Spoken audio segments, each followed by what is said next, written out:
verbinden die Welt. Gijs van Dam, Lightning Scientist, Malaysia. More than 20% of all animal species in the world occur in Malaysia, making it one of the regions with the greatest biodiversity in the world. There are a total of 313 mammal species, 620 bird species, and 250 reptile species, and 150 different frog species. Is this heaven for a veterinary scientist like you? Yes. Did you already check out the equipment of the gym by the pool in your district? Yes. Grunge is a subculture and an alternative rock genre that emerged during the mid-80s. Bands such as Pearl Jam, Nirvana, and many others are often addressing themes such as betrayal, trust, and desire for freedom.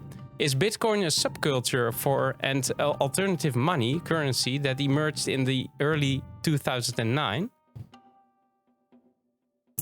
Yes. Do you prefer a sandwich with Old Amsterdam cheese over nasi lemak ayam redang? Yes. Is using JavaScript instead of Python and C++ one of your guilty pleasures? Yes. Are you thinking about starting a Lightning-related company? No.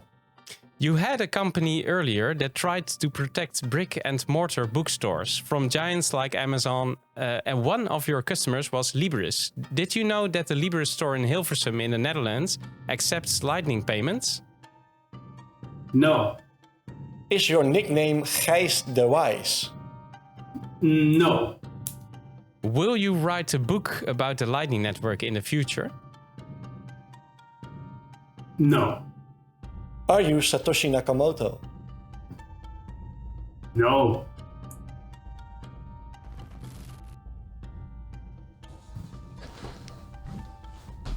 Welcome to the Connect the World Weekly Podcast. I'm Edward. And I'm Stef. We are ready to take you with us into the beautiful world of the Lightning Network. Enjoy the ride.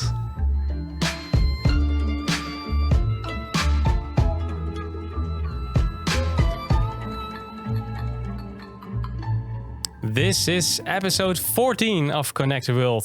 Well, Stef, 14 is my lucky number. Nice to see you. Yeah. It's because your lucky number. It's my birthday on the 14th.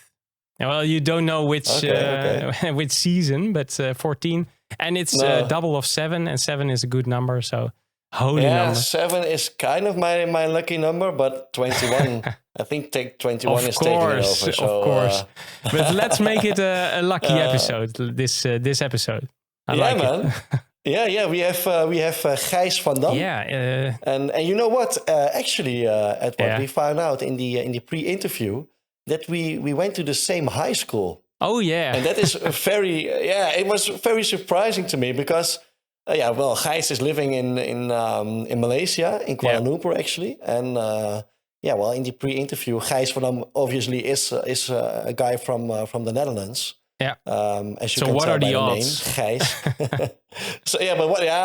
But Holland is not a big country, of course. But I asked him where you're from, and because I'm living north of Amsterdam, and he said Beemster, and I said, well, that's funny because Beemster is right around the corner of here, and he said, so he told me that he went to Jan van Egmond Lyceum, and I think that all the English talking people are thinking, what is he saying? Jan van Egmond Lyceum. That was the name of my high school, we went to the same school, so that's very funny, man. Yeah, that's really funny. Right? Well, you have some age difference, I think, but it's curious that it's like that. Yeah.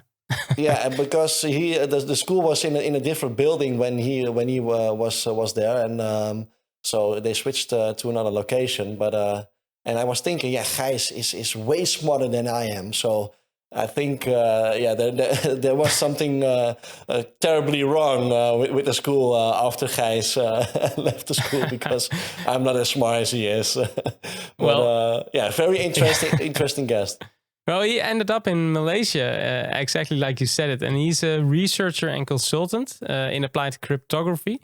So yeah, it's awesome that we have him on the show this evening. Yeah, and he wrote 2 papers where we going to talk about it with him, but I think that the listeners difficult and viewers papers have to take a look. Yeah, it's so fucking difficult, man.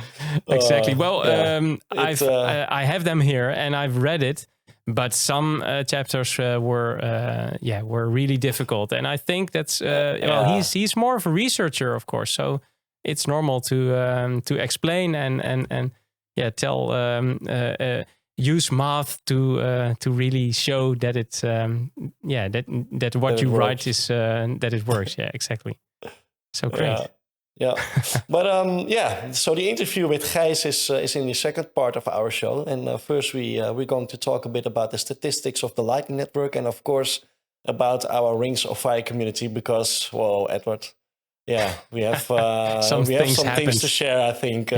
Gijs is a lightning scientist, so perhaps we can talk about it. No, great. Yes, let's go to it. Okay, have fun. Have fun. Conecta el mundo.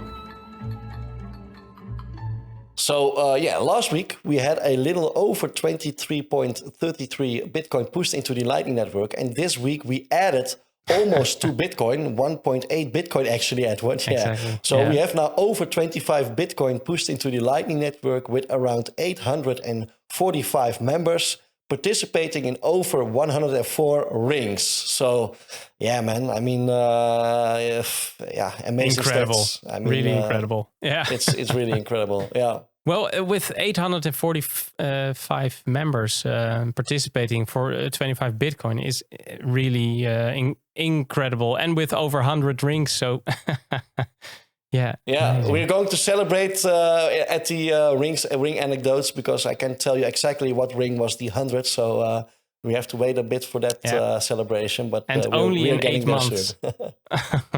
Yeah, amazing, man. Yeah. Well, we're now at block height 724,800. So that's a lot. And I was thinking about the 25 Bitcoin, and we always looked at the network capacity, which is now 13.24 Bitcoin more than last week. So we added it all. Well, that's what we like to think, of course. And it's now 3,467. And there are 56 nodes more than last week. So more than 20,560. And the value of today, Stef? Yeah. So 1 million Satoshis is getting you $393, 349 euros, and 2,400 Chinese yuan. Yes. Spojte svět dohromady. And the news for this week. A couple of things. Simple Bitcoin wallet from Anton, I'm going to pronounce it good, I hope, Kumai-Khorotsky. From Ukraine, so that makes it interesting. Well done.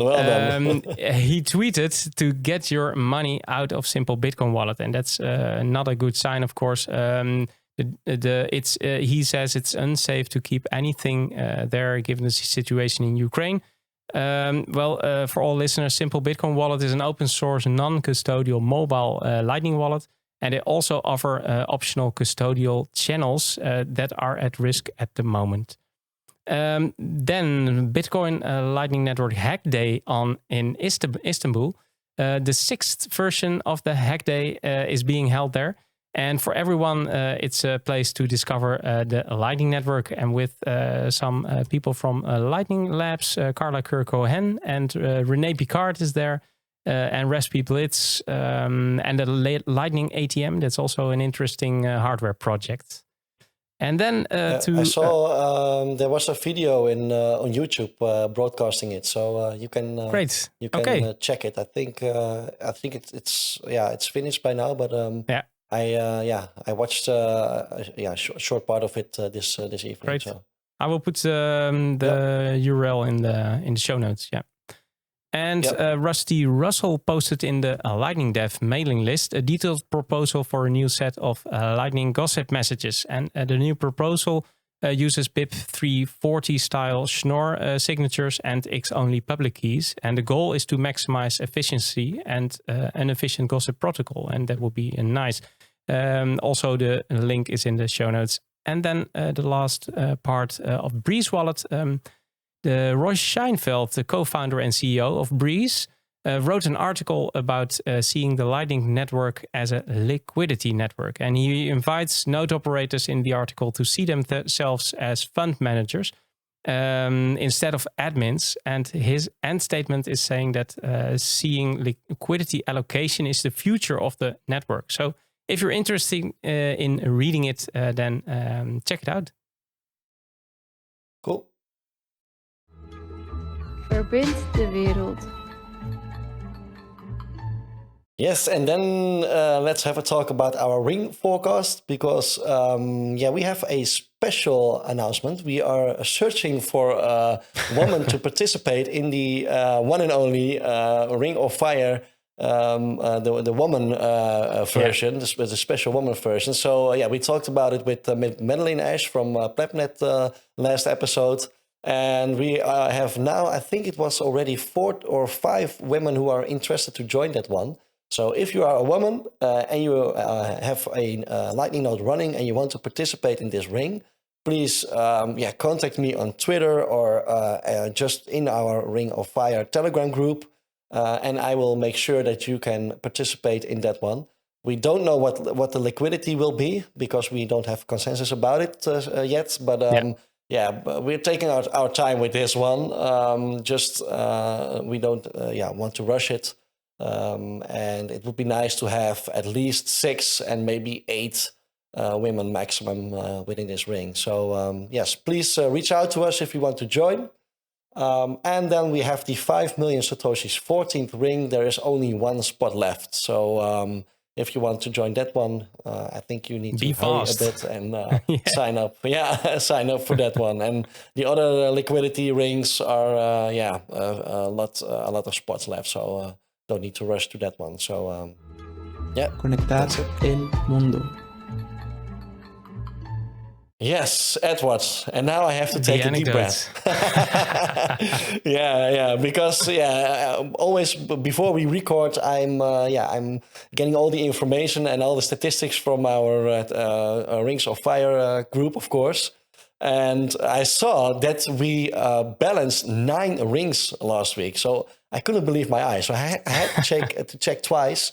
But it was really there. I saw that we balanced 9 rings. So normally I always have some nice anecdotes about the ringleader and all.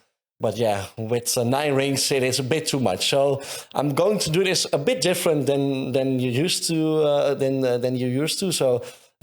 So I will only name some of our ringleaders. I will tell you which countries were involved, and I have like 2 to 3. Nice anecdotes which really stand out. So great. Yeah, Edward, are you ready? yeah, I'm ready. Okay. Well, the 1 million Satoshis 27th, Alex Starr was the ringleader there. The 1 million Satoshis 29th, Cow was the ringleader there. The 2 million Satoshis 15th, Setnik was the ringleader there. And the 5 million Satoshis 13th, TJ was the ringleader. The 10 million Satoshis high liquidity ring, always nice to see. Turbo Bus again. Turbo Bus and Game Changer. Actually, it was I think it was Turbo Bus who had to run it initially, the Igniter script initially, but he had some gossip issues because we opened the channels only a couple of hours before we wanted to balance.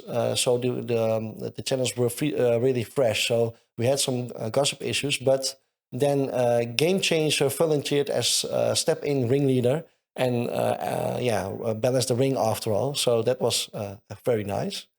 We have the 21 million first ring because it is a special one because we don't offer that liquidity normally, but it was Prelucio who initiated that one. He said to us, it would be very nice. It would be a dream of me to have a Ring of Fire with 21 million Satoshis. And we created a poll, and I think it was only within 1 or 2 days that we had enough participants to open up that ring. And Prelucio also volunteered to be the ringleader. And what was very special about this one is that we balanced it for only for 0 Satoshis. So that's nice. I think, You don't see that especially very with often, these high liquidity rings, right? Because exactly. we ask everyone to lower the fees. I think maybe a half an hour before we balance. But sometimes with these high liquidity rings, we just want to keep the momentum and shoot the transaction if everything looks fine. And then sometimes some channels still have some nodes still have a high fee. So normally we pay a little for the balancing in the rings with that high liquidity. But this time, everything was on our side. So 0 Satoshis paid. Great. The 3 million Satoshis 11th ring. It was Herbert Stanze who was the ringleader over here. And the 1 million Satoshis 3rd ring, that was the 100 ring, Edward. So man. The 1,030,000. The 1,030,000. So Jay Salva balanced this one also for 0 fees. But man, the 100 ring, Edward. And they only knew about it afterwards, right? Or not? So they were... I told them, because I found out, actually, Jury mentioned me, that he said to me, this might be the 100 ring we are going to open. And so we checked and we could confirm that it was the 100. So we told everyone, I think it was just before that we opened all the channels. So... that must be amazing. But I think see a lot of countries an also. Applause, Edward. Exactly. Do you have applause for us? Yeah, I have it. Right on. Really. Right on. Amazing. I think it's an amazing achievement, man. Yeah, and for this, this is the community is all about this, and I think if we can keep this going, please make a donation. With the bots in the Telegram community, and then we can do much more of these kind of rings, and also the special rings like the 21 million Satoshis, and now the only women ring. It's great to see this. Yeah. And our ringleader Jay Salva, he said, "You may mention me in the show because I want to show this episode to my grandkids." So, Jay Salva, nice. Writing history, great job, man, and say hi. Great job. Say hi to your grandkids. I think it's maybe in 20 years or so, but this video will keep online. So, good job, man. Exactly. And last but not least, Edward, we have the 500k Satoshis 26th ring. And we had Rego BTC balance that one. So, node owners from Germany, Australia, Spain, Belgium, the Netherlands, USA, Sweden, United Kingdom, Japan, Swiss, Mexico, Austria, and Slovenia. All in 1 week. Connecting the world, right? Great. 13 Connecting countries. The world. Yeah, exactly. 13 countries involved. Yeah, man. Stef, Alakazam, that was it. Thanks you for this forecast and anecdotes, and let's go to the lightning notes. Connecter le monde.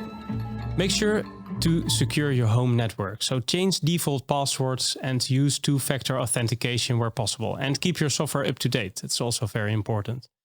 Please keep in mind that the whole Lightning network is very experimental. Software like MyNode, Umbrel, Raspberry Blitz, for example, and many others, and LND also, are still in beta phase.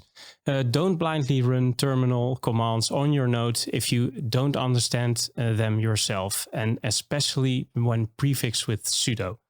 And the last one is also very important. Don't use Satoshis that you're not willing to lose.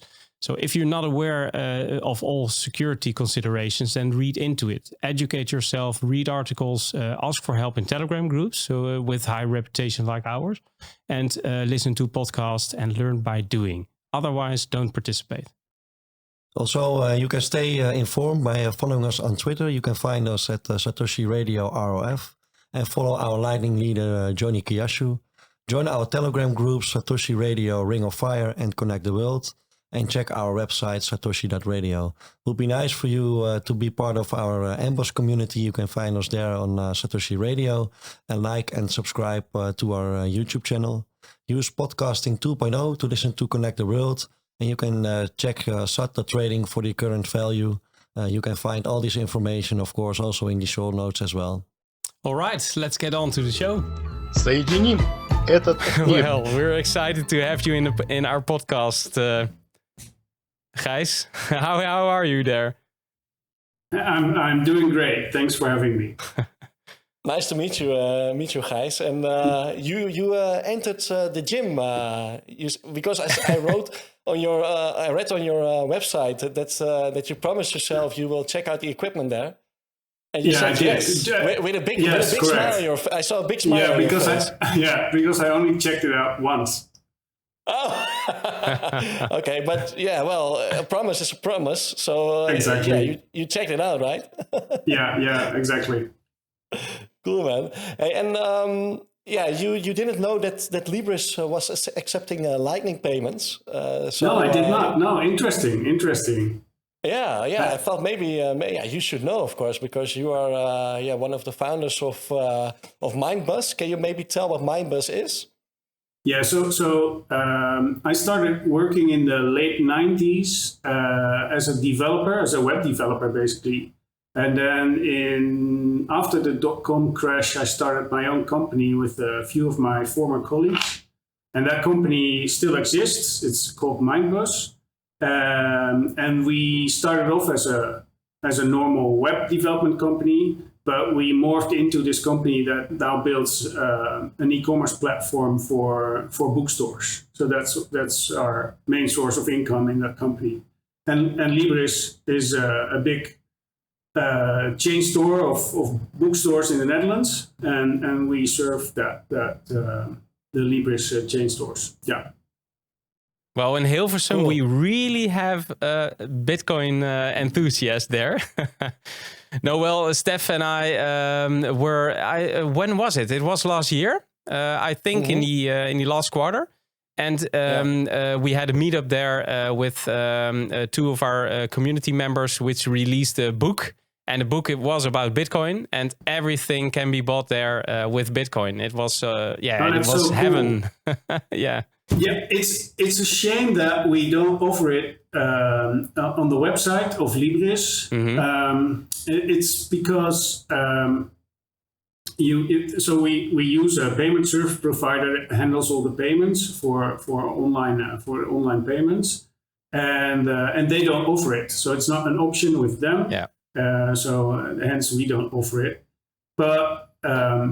One possible option is to use Bitrefill and buy a gift card. You could buy. So in the Netherlands, they offer to buy VVV gift cards, and you can pay with those with those gift cards. You could pay at the Libris website. So that would be like a workaround to still be able to to use Lightning. That's smart, because we suspected you of orange pilling one of those stores, but it wasn't you. No, it was not me. Hey, and Gijs, do you know the difference between a cat and a dog? Hardly anymore. So yes, yes, I've studied. I have a degree in veterinary science. Yeah, but that's been 20 years ago since I got that degree. So I don't own any pets. So yes, no, that's in the past. but how come that you then, because it's a total different world, right? How come that you changed your your whole behavior and now are so interested in Bitcoin, but not only Bitcoin, in like the Lightning Network? So, it was an interesting story. Back when I had to choose something to study, I thought that I would like to study veterinary science. So I signed up for it, and they accepted me. And this was in '95, so I mean, really long time ago. Yeah. And after a few years into the study, I found out that I didn't really saw myself working as a vet. And at the same time, I was always really interested in computers. And I was already working as like a freelance web developer, building small websites back then. So I thought, well, why not start working as a part-time job next to my study? So I did, and then finished my study. Well, pretty soon I started working full-time, actually. I still hadn't finished my study, but I promised my parents I will finish, because they thought, oh my God, my son is not finishing university and is going to work. He's going to work at a .com company. Nothing will come of him. So I promised them, no, I will finish the study. So I did. I finished the study and have been working in IT ever since. Cool, man. Yeah, cool. And yeah, you wrote 2 papers on the Lightning Network. Yes. Very recent. And that is, one of our main topics in the 21 minutes part. It's a bit technical, so Edward, I may rely on you a bit, because I'm not really technical. Well, but I have them here. Yeah, you're taking notes. It's I'm taking notes. I'm gonna write it down, and then I'm searching. And I saw a lot of formulas. I'm not going to go in depth, but we have a lot of questions. They made me a bit nervous, but well, I think we have some pretty nice questions for you, Gijs. So we would love to enter the 21 minutes and fire them to you. Are you ready, Gijs?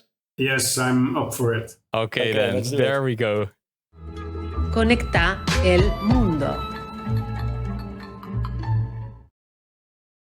Well, in your most recent paper, you wrote something about the balance discovery attack. Can you explain what it is? Yes. Well, the basic concept of the balance discovery attack is to find out the balance of a channel that isn't yours. So in Lightning Network, you have channels with other nodes. But there are also channels that you don't know the balance of between 2 different nodes. And the balance discovery attack uses a technique to find out the balance of those channels. And it's an attack that wasn't invented by me. I was working on it together at the same time with somebody else. So after that attack was announced, that was a possibility. I wrote my first paper on improving that attack, on making it able to discern more balances that the first paper wasn't able to discern. So that was my first paper. Cool. And it's obviously is a privacy concern, but what does privacy mean in the context of the Lightning Network to you? Well, actually, the privacy in the context of the Lightning Network has lacked a proper definition for quite some time. But nowadays, most papers use 2 basic notions of privacy. And that is on-path relationship anonymity, so that each node in a payment path doesn't learn anything more than only the node that comes before it and after it, just like in onion routing, right? Yeah. So just like in the Tor network. So that's one privacy notion. And the other one is off-path value privacy, which means that a user outside a payment path cannot learn any information about the payment that's being transacted. Only the people in the payment path know something about the value of the payment, but everybody outside the payment path do not know anything about the value of the payment. And so those are the 2 notions of privacy in Lightning Network. And the balance discovery attack attacks the latter, so it attacks the value privacy. And you talk about the dimensions of privacy, so personal and relational makes sense. But can you describe what spatial means? Yeah, so spatial privacy in the context of online privacy is about people invading your online space. For instance, they could shitpost on your website in the comments, or they could invade your timeline or in your Facebook. So that's a part of online privacy as well, having those spaces protected from shitposters. But it doesn't relate to my research. Okay, but what do you think about all these Lightning community that exist then? Because, for instance, our Lightning community group on Telegram, where people can connect, what do people have to be aware of? So I actually find those Lightning communities, those Telegram communities, rather useful. I've used them quite a lot to ask questions, just to connect with people, to see how they set up their node. So it's a really interesting source of information. I think one of your first guests, Marnix Kloek, he runs a really big node, so he could provide me with information about the average size of a payment in the Lightning Network, which was really helpful for my paper. So I have nothing but good things to tell about those Telegram groups. I do feel that sometimes I get just joined into a group where they only share like investment advice. Yeah. Yeah. Trading. That feels that feels a little bit fishy always. So you just have to be aware. Like you always have to be aware, I guess. Exactly. And in the paper you wrote in 2020, you disclosed a security issue. This issue makes it possible to determine the channel balances. Can you tell us how it exactly works? So that first paper, so there are two parts in that first paper. It's the balance disclosure attack that is used to determine balances, and that works by works by creating fake payments. So let's assume that there's a channel between Alice and Bob, and I'm the attacker. Let's call me Mallory. Mallory is the malicious person in this whole story. And I open up a channel with Alice. So I have a channel with Alice, and I don't know anything about the channel. I know that there exists a channel between Alice and Bob, and I know the capacity of that channel, but I don't know the balance of that channel. So now what Mallory does is Mallory creates a fake payment, and fake in the sense that it uses a payment hash that isn't on an invoice provided by Bob. It's just a random payment hash. And then she tries to pay Bob. And if that payment succeeds, Bob will so it will never succeed because it's a fake payment hash. So Bob will reply saying, this is a payment hash that I don't know. And then I try a bigger payment. Mallory tries a bigger payment. And at some point, Alice will say, I don't have enough balance on my side to let that payment through. So I will always get an error back, but either it's an error from Bob, from saying that it's a payment hash he doesn't know, or it's an error message from Alice saying that she doesn't have enough balance on her side to relay the payment. And that difference between those two error messages, that makes it possible to discern the exact balance on Alice's side. Yeah, and that can be, of course, a big privacy or security issue. If you can connect that node to a person, you may attack that person and try to get a seed or something. And the error messages have some information in it that can help you further to make use of it. Yeah. So you can do a lot of things with it. If you track a balance over time, then you will be able to see that a payment has occurred in that channel, so that you get more information. Follow-up papers, so my paper found ways to so in my paper I had to open up a channel with Alice to be able to determine the balance between Alice and Bob. Then a follow-up paper said, well, you can use longer routes and find out all the balances of those along that route. So then the tech became even more scalable. So you could find out pretty much all the balances of all the channels in a network, and in a really, really fast and tractable way. So yeah.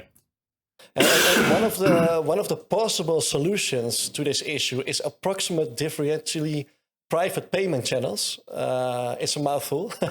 Can you tell us more about what it is? Yeah. So my last paper is indeed about using differential privacy, which is a known technique that's being used in all kinds of situations. And what it does is it uses a noising mechanism to add noise. And in my case, it adds noise to a payment. So my idea was that if you relay a payment through a channel, and you would follow up that payment directly after with like in a atomic way. Directly after that payment that has been relayed, you would follow up with a small payment of a random amount. Then for somebody who does 2 balance discovery attacks, one before the payment and one after the payment that has been noised with that extra payment, that person wouldn't be able to find out what amount has been transacted through that channel. So that was the idea of my last paper, to use noise actually to make it, not to make the balance discovery attack impossible, because it's still possible to mount the attack, but the information that you gain from it becomes useless. Yeah. Cool, man. And onion routing properties of payments give senders of a transaction a lot of privacy. And why is it that receivers of a payment, it's totally different? So, in fact, yeah, it's an interesting question. What you see now with in an onion itself, it's impossible for any node to see anything more than the node that's before you and the node that's after you, right? Yeah. So in routing from the onion perspective, there's no difference between the sender and the receiver's privacy, but and that's an interesting point. Lightning Network uses source-based routing, so the sender of the money needs to find a route to the receiver. So the sender has to know who the receiver is. And that's a way that the receiver discloses that he is the receiver of the money, whereas the sender of the money never discloses that he or she is the sender of the money. Another point is that when you open up a channel, in the channel announcement, you point to a UTXO on the first layer. So that's another way of linking second and first layer together. And that's also another way of if the receiver of the money has opened up the channel through which he receives the money, that UTXO is another point of privacy loss. Yeah. And rendezvous routing combined with encrypted onion information, that's also part of correct. I think that rendezvous routing is definitely a really interesting technique. And what happens in rendezvous routing is that the receiver of the money finds a nearby node, a nearby public node that's only like 1 or 2 hops away from him. And he creates an onion packet that runs from the public node to his node. Yeah. And then he puts that onion packet inside the invoice and sends that invoice to the sender of the money. Now, the sender of the money needs to find a route to that public node, not to the receiver of the money, but to the public node. And he then connects both onions together and then gets a route that runs from the sender to the receiver without the sender knowing who the receiver is. Okay, my head is a bit exploding right now, but okay, I need some time to. It's an awesome solution. Yeah. Hey, and Gijs, we also want to ask you some things about Lightning. But first, I'm very curious because you now wrote 2 papers, and obviously you are thinking about writing a third. I can imagine. But what will be the subject of your third paper, and when will it be released? Yeah, so my next paper will again be a mitigation of the balance disclosure attack. So I will keep doing research in this little security corner that I carved out for myself. But I have some ideas to also mitigate against another type of attack, which is called grieving attack, which is basically a group of attacks on the Lightning Network that work similarly to a denial of service attack. It's a DDoS attack on the Lightning Network. Okay.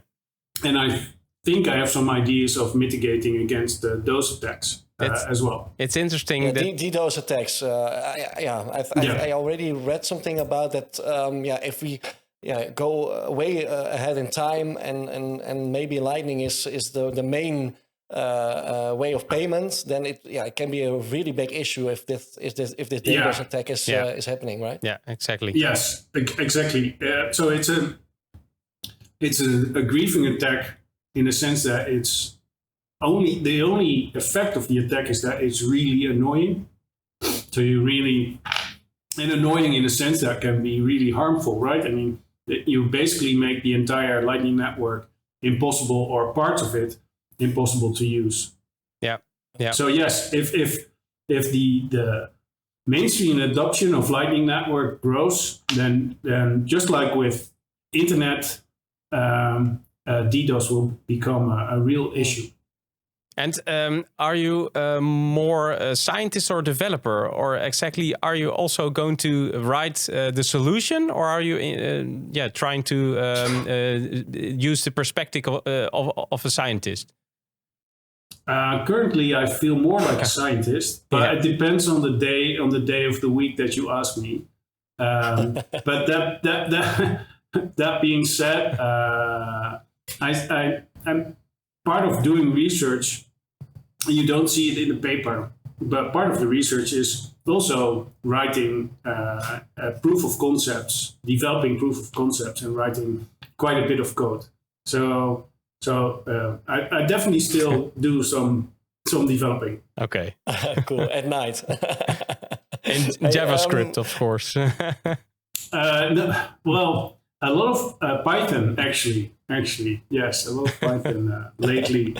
Great. And do you think that, for example, our Rings of Fire concept will evolve in an underground Lightning network where there is more trust between peers instead of trying to do everything trustless? So avoiding the public graph? I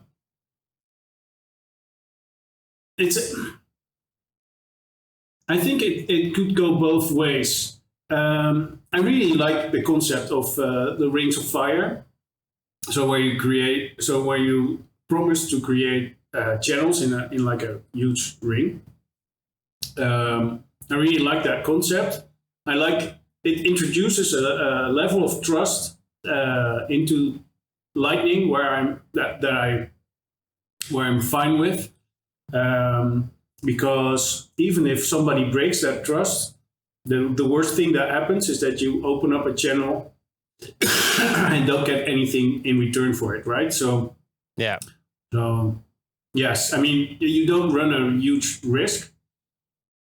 So yes, I could definitely see that developing into something bigger. I know that the scientist René Pickard, a Dutch, a German scientist that was somewhat famous because he wants zero base fee. He has written a paper about zero base fee. He, in a previous paper, he said that there's also, that according to him, there should be an option to share information with the peers of your peers. So with all the nodes, he called them friends of friends, all the nodes that are 1 degree away from your node, like sharing your balance of your channels with that group of nodes to make, for instance, make it easier to route payments because you know the balances of those channels as well. So you don't know all the balances, but you do know the balances of your friends of friends. And so in that way, you would share more information with peers that you trust. And I think that's an interesting direction. But on the other hand, I could also see some research being done into rings of fire and finding some cryptographic trick to make it possible to make the whole process of a ring of fire atomic, so that it either works or it doesn't, and nobody runs any risk. So I could see it developing in both ways, with more trust in peers or having rings of fire work in a trustless environment as well. Yeah, I think because we open all these subgroups with the participants participating in the specific ring, and it's also like a social happening, right? So you learn from each other. A lot of node operators who are just getting started, so they want to learn a lot, and we can all give each other all kinds of information, and I think that is what is so special about this concept. That I know that Bitcoin says don't trust, verify, but in this case, it's also nice to trust someone on the information they have or the experience they have. So I think that's what makes that concept very special. And that could be the underground lightning network. Yeah, I hear the ticking noise. I have a nice question for beginners. Do you have an advice for beginners to start building their fresh node? Perhaps some points of attention regarding privacy, of course, and security. Yes, I do have some advice actually. One piece of advice that I would love to have had when I started out is why not try setting up a node on the testnet first, and not just to dabble around with it, or even what I now do quite a lot is for my research is I have several nodes running in Docker containers on my computer, and they connect through the RecTest network. So that's a local network where you just can create blocks on the fly, and just play around with it before you start working with real Bitcoin. Just get a feel for all the clients that there are. And maybe try all of them out. I've tried all of them out now. I've C Lightning, LND, Eclair. I've used them all. So I would definitely, if you're serious about having your own node, try to play with it first on either testnet or RecTest. Okay. Yeah, we will put some links in the show notes also. I think it's great. I never thought about it, Edward. Do you have a testnet node actually, Edward? Because I don't. I'm building one for testing it with the jury.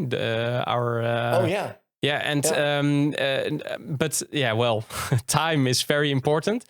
So I'm testing now on my in production Lightning node. That's not a good thing, but I always take very good care. But if I want to do more experimental things, I just don't do it now. So I'm waiting to build it and then start doing that kind of things. But you learn a lot with that. Yeah, and see Lightning, that's interesting. Be honest. be honest with me. Did you lose? Did you lose some Satoshi with the test going wrong? No. Not yet. Luckily not. No, I really am honest right now. I think, Gijs, that Edward, his wife, is in the same room and he can't answer. He can't answer this question. But I was anxious one day, and I had put wrong symbol in my L&D config, and that was really stupid. But in the end, I like it when it's a puzzle and you find it out that where the problem is, and then it works again, and then it's hallelujah. Yeah. Okay, well, no, I did lose some Satoshi. I'll be honest. I needed to. Yeah, my wife's not in the room. Yeah, no.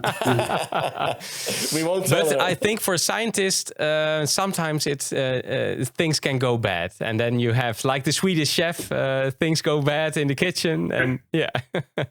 Yeah, I hope so. Well, Gijs, we had really a lot of questions. You saw them all, but we didn't ask all of them because of the 21 minutes, of course. So we would be happy to invite you back some other day. That would be nice. Yeah, it would be great. Verbind de wereld. Gijs, last week we had Madeline Ash from PredNet, and we asked Mats to come up with a question for you. Edward will play the audio file, and then we really want to hear your answer. Here it comes. Yes. Okay. With the different focused Lightning implementations, that there's several out there, is there any concern or do you have any concern in the future about them not working together? And what would you propose as a solution to any of those concerns? Well, I think that's a really great question. In general, I think it's a good thing we have multiple implementations. I think that Eclair and C Lightning and L&D push each other to new heights. But one of I didn't talk about it just now, but one of the other things I found is a network vulnerability that was due to different clients having a different implementation of the Lightning Network bolt specifications, and that made it possible for me to close down remote channels. So channels that weren't my channel, I could close them down by creating a special payment that contained some information that was wrong, and then I could close down channels between different nodes. So a channel between C Lightning and Eclair, or a channel between C Lightning and L&D, I was able to close them down. So having multiple clients is also an attack surface. And I think all three clients could improve their testing with regards to the interoperability of those clients. So they should have a test bed with those three clients doing all sorts of test scenarios between each other. And I know that they are doing this kind of testing, but it's still something that I feel that might be improved upon. Yeah, because they can really help each other that way. So yeah, nice. Yeah. I think you will write plenty of papers in the future. I think there's plenty of work, for scientists. Oh yeah. I can keep on doing this. Yes, for as long as I like. Yeah. And next time we have a new guest. His name is Jack Everett, and he's a founder and CTO of Thunder Games. A whole nother part of Lightning. And we want to ask him a question of you. Do you have a question for him? Yes, I do. I would like to ask him, what do you think about the concept of Bitcoin citadels? And how does the concept of living together in a citadel, how does that relate to the concept of decentralization? Ooh, that's nice. Yeah, and that's an interesting one. I'm thinking about the Citadel and then playing Thunder game. No, it's interesting. Yeah, but did you hear the episode with Chino, because he is talking about the mesh Citadel concept? Yeah, as a opposite to the Citadel. Yeah, hyper Bitcoinization, but differently. Oh no, I haven't listened to that episode. So I'm really interested in that as well. Yeah. I will definitely check it out. You definitely must, man. Yeah, it's an interesting one. Yeah. Verbind de wereld. Well, thank you for being with us. I think it's we had a blast. It was very interesting. And I was also thinking, is it possible for our listeners to read the papers if they want? And where do they find them? Yes, it's possible. My latest paper, so my first paper is public, so everybody can download it. I think you guys will put the link in the show notes. And otherwise you can find it on my website, gijsvandam.nl. And my latest paper is currently freely available, but will become only available behind a paywall within time. But now, still for 50 days from now, I think it's for freely available, and I will put the link on my website, and I hope you will put it in the show notes as well. We will do that. Cool. Hey, thank you, Gijs. I was thinking just one more thing. Why not writing a book instead of all these papers? Or maybe combine it. If you finish your 12th paper or so, you can all combine them, and then it's a book, right? I mean, I think that René Pickard just released a Lightning Network book together with the guy from LND. So that's the gold standard for technical Lightning Network books right now. Yeah. And I don't have anything to add to it at this moment. But who knows, in the future. Second edition, maybe. Cool. Nice. Hey, thanks again, Gijs. Yeah, you're welcome. It was a pleasure. Well, thanks for listening to all listeners, and thanks to all members participating in the Satoshi Radio Rings of Fire. And of course, thanks to everyone helping us to connect the world. If you want to support us in our mission, then you can donate using the bot in our Telegram group. And don't forget to like and share our content on your favorite platform or Podcasting 2.0 app. And keep those notes running, sats flowing, and rings burning. And see you all next week with Jack Everett of Thunder Games on the same Lightning channel. Selamat tinggal, Gijs. Cheers. Cheers. Jumpa lagi.